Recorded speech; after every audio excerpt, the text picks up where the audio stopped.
네, 여러분 안녕하십니까? 드디어 스파이더맨 브랜드 뉴 데이. 이제 톰 홀랜드의 네 번째 스파이더맨 솔로 무비가 7월 29일에 이제 개봉을 앞두고 있습니다.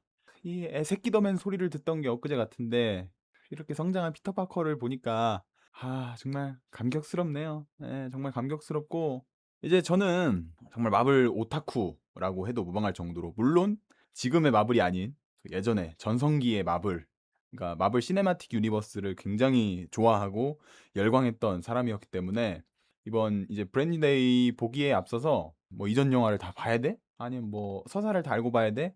하시는 분들을 위해서 그래도 제가 마블 짬밥 오래 먹어본 제가 딱 핵심만 짧게 알려드리려고 가져왔습니다. 바로 가보시죠.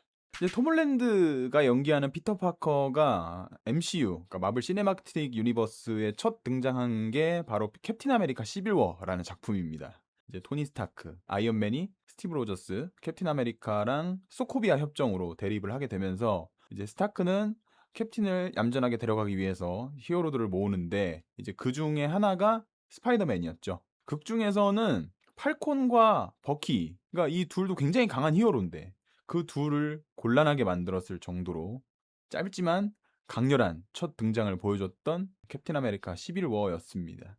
그리고 이제 바로 이어지는 게 첫 단독 영화 스파이더맨 홈커밍입니다. 시빌 워 바로 이후의 시점을 다루고 있고요. 피터 파커의 성장기를 다루는 영화라고 보시면 될 것 같아요.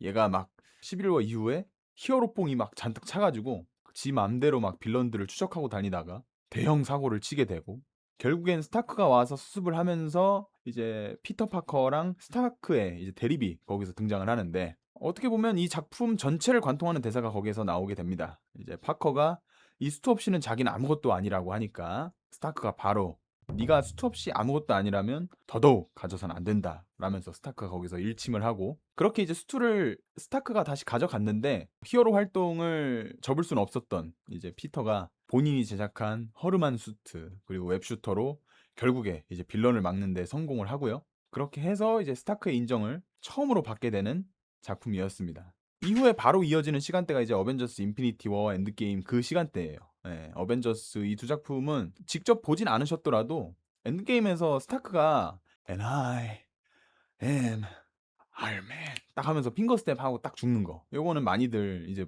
아실 거라고 생각을 하는데, 그리고 엔드게임이 끝난 이후에 바로 이제 스파이더맨의 두 번째 단독 영화 스파이더맨 파프롬 홈 요 시간대로 이어집니다. 멘토로, 그리고 또 피터에게는 없었던 아버지 같았던 이 스타크가 죽고 나서 피터는 굉장히 괴로워하고요. 그러던 중에 피터는 이제 학교 친구들이랑 유럽으로 여행을 가는데 일련의 사건들에 이제 휘말리면서 거기서 이제 미스테리오라는 인물을 만나게 되죠. 근데 미스테리오랑 지내다 보니까 이 사람 정말 훌륭한 히어로 같아 싶어서 피터는 이제 스타크가 본인에게 남긴 유산 이디스라는 걸 이제 미스테리오한테 넘깁니다. 근데 이 이디스가 진짜 무시무시한 시스템이거든요. 그러니까 스타크 인더스트리, 토니 스타크가 가지고 있던 그 군수 회사의 인공위성 그리고 무인 드론 시스템을 모두 제어할 수 있는 정말 최첨단 무기 시스템이 이 이디스인데, 이 권한을 피터가 미스테리오한테 넘긴 거예요.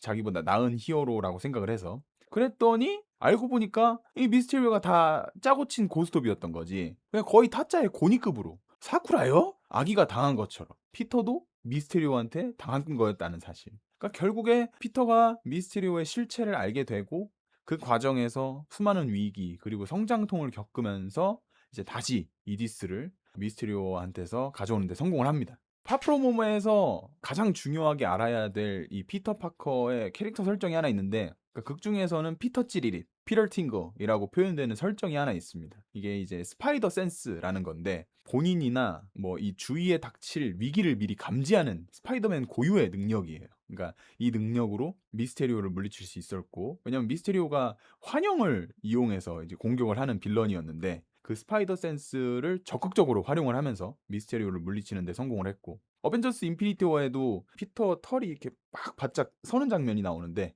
요것도 이제 스파이더 센스를 보여주는 장면이라고 생각하시면 됩니다. 그 이후의 작품들에서도 이 피터 찌리릿 요거를 표현해주는 장면들이 나오기 때문에 이 설정 하나는 알고 가시면 굉장히 좋다, 이런 말씀을 드리고 싶고요.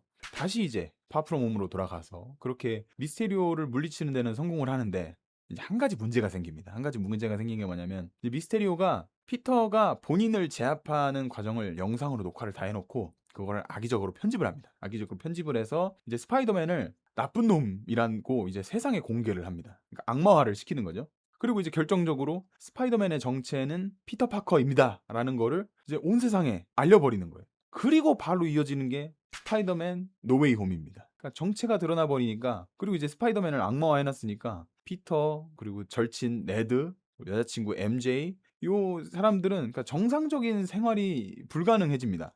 그래서 피터는 그 길로 바로 이제 닥터 스트레인지를 찾아갑니다. "없던 일로 해 달라. 세상 사람들이 스파이더맨은 피터 파커라는 걸 잊게 해 달라." 근데 요놈의 피터가 주문을 결국에 망치게 되고 옆에서 계속 조잘조잘거려 가지고, 그래서 이것 때문에 이 멀티버스라는 게 열려 버려요. 다른 세계관의 스파이더맨들, 그들이랑 연관된 빌런들이 이 톰 홀랜드의 스파이더맨 세계관에 넘어오게 되는 겁니다. 예. 그래서 닥터 스트레인지는 이 빌런들을 빨리 다시 돌려보내야 된다고 하는데, 여기서 또 이 애새끼 피터가 그놈의 선함, 그 착해 빠진 성격이 나와 가지고 다시 돌려보내면 결국 이 사람들 다 죽는 거 아니냐. "내가 치료해 보겠다. 치료해서 돌려보내면 다시 기회를 주는 거 아니겠냐." 이래서 치료를 해 준답시고 이 빌런들을 한자리에 모아 놨다가 스파이더맨의 숙적, 이 그린 고블린이 그거를 틀어지게 하고, 그 과정에서 이제 피터의 남은 유일한 가족 메이 숙모가 사망하게 됩니다. 그러면서 이제 메이 숙모가 이 피터에게 남긴 그 유언, 모든 스파이더맨들에게 각성제가 되었던, 그러니까 히어로가 되게 했던 그 문구, "큰 힘에는 큰 책임이 따른다." 이 말을 메이 숙모가 톰 홀랜드의 피터 파커에게 남기게 되죠. 메이의 죽음으로 괴로워하던 이 톰 홀랜드 피터에게 다른 세계관의 스파이더맨들이 찾아오면서 스파이더맨 원조격 시리즈 샘 스파, 그리고 어메이징 스파이더맨 어스파, 이 둘이 찾아와 가지고 그 셋을 하나로 뭉치게 한 말 또한 이 말이었습니다. 예. 그래서 결국엔 새 스파이더맨들이 빌런들을 성공적으로 치료해냈고 돌아갈 일만 남았는데, 이 빌런들과 싸우는 과정에서 그린 고블린 때문에 이 세계선이 붕괴가 돼 버려요. 그래서 이 피터 파커를 알고 있는 모든 스파이더맨 세계관의 빌런들이 요 세계 하나로 몰려오는 일이 발생을 해 버립니다. 닥터 스트레인지는 "막을 수 없다. 이미 붕괴돼 버렸다. 다 몰려오고 있다." 그래서 피터는 생각을 하나 해내죠. 본인의 정체를 세상에 모두가 잊게 하면 결국에 이 빌런들이 오는 걸 막을 수 있지 않겠냐. 본인의 정체를 세상에 모두가 잊는 주문을 걸어 달라는 선택을 하게 됩니다.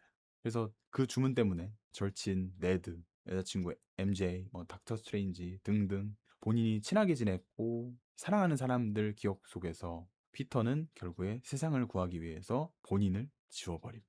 다시 찾아가서 본인이 다 설명하겠다고 피터가 얘기했었어요, 네드랑 MJ한테. 근데 막상 얘기하러 가니까 이 둘이, 그러니까 스파이더맨이랑 연관이 없으니까 정말 평범한 일상 속에서 둘이 너무 행복하게 사는 것 같은 거예요.